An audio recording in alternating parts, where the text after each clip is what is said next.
पूरी जनता ऊहा-पोह में है। सभी लोग इसमें हैं कि भाई आप चुनाव लड़ेंगे कि नहीं लड़ेंगे। अब जनता के बीच से इस तरह का प्रश्न आने लगा था कि अब आप हमसे क्या पूछते हैं, अब आप ये बताइए कि चुनाव लड़ेंगे कि नहीं लड़ेंगे। जब न्याय यात्रा में इस तरह का प्रश्न आने लगा तो जनता के बीच में इस तरह की घोषणा करना जरूरी हो गया और वह घोषणा की मैंने। अब जनता के बीच में चुनाव यात्रा के रूप में जा रहे हैं और वोट मांगने के हिसाब से जा रहे हैं।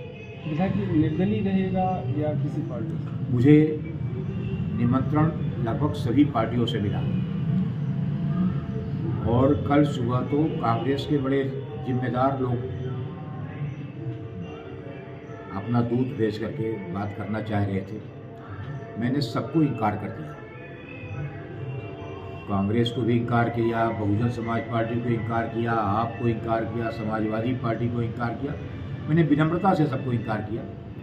मैंने उनके बड़प्पन को प्रणाम किया कि भाई आपने मुझे याद किया ऐसे समय पर, मैं आपका धन्यवाद करता हूँ। और मैंने निर्दलीय चुनाव लड़ने की ही ठानी और वह उसका कारण ये है कि मैं जनता के बीच में अपने किए गए कामों के आधार पर जाना चाहता हूँ। जनता के बीच में पुराने संपर्कों के आधार पर जाना चाहता हूँ। जनता के बीच में जो मेरे लगातार लंबे समय से संपर्क है उसके आधार पर जाना चाहता हूँ। इसलिए मुझे अभी किसी पार्टी के प्लेटफॉर्म की ज़रूरत नहीं हुई और अभी मैं निर्दलीय हूँ।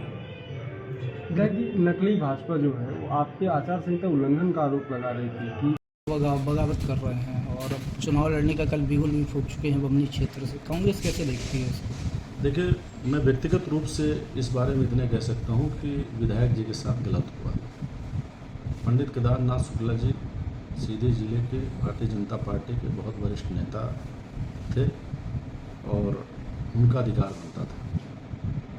और एक ऐसे समय में जब उनको पार्टी की ज़रूरत थी, उम्र के उस पड़ाव में वो खड़े थे कि उनको पार्टी की ज़रूरत थी, लेकिन पार्टी ने जिस तरह से संघर्ष का दौर देखिए उन्होंने कितने संघर्ष से यहाँ स्थापित किया है पार्टी को, तो उनका वो संघर्ष न देख के और जिस तरह से उनको निचोड़ के बाहर फेंकी है, तो कहीं न कहीं उसका परिणाम भारतीय जनता पार्टी को मिलेगा। जिस तरह से आपने मुझे लगातार 10 वर्षों से चुनकर, प्यार देकर, विश्वास जताकर, स्नेह देकर आपने इस लोकसभा का प्रतिनिधित्व करने के लिए भेजा था और मैंने अपने कर्तव्यों का निर्वहन ईमानदारी से भी किया था।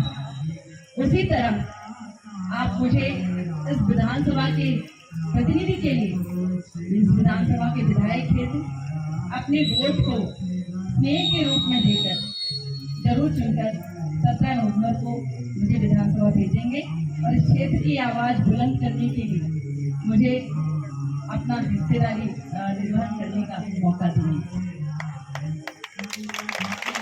आप सब जानते हैं कि आज ये जो देश है ये एक मजबूत हाथों में, एक सशक्त हाथों में, और इसके पहले ऐसा नेतृत्व शायद ही कभी आया रहा हो। ये हम सब सामान्य रूप से ही बात करते हैं, चाहे कोई कम पढ़ा लिखा हो, चाहे कोई ज्यादा पढ़ा लिखा हो, चाहे कोई बहुत बुद्धिजीवी हो, चाहे कोई सामान्य स्तर पर जीवन यापन करने वाला व्यक्ति हो। हर व्यक्ति के जुबान पर आज के समय में मोदी मोदी और मोदी। क्यों? क्योंकि मोदी सिर्फ देश के प्रधानमंत्री नहीं है, मोदी एक जनसेवक है।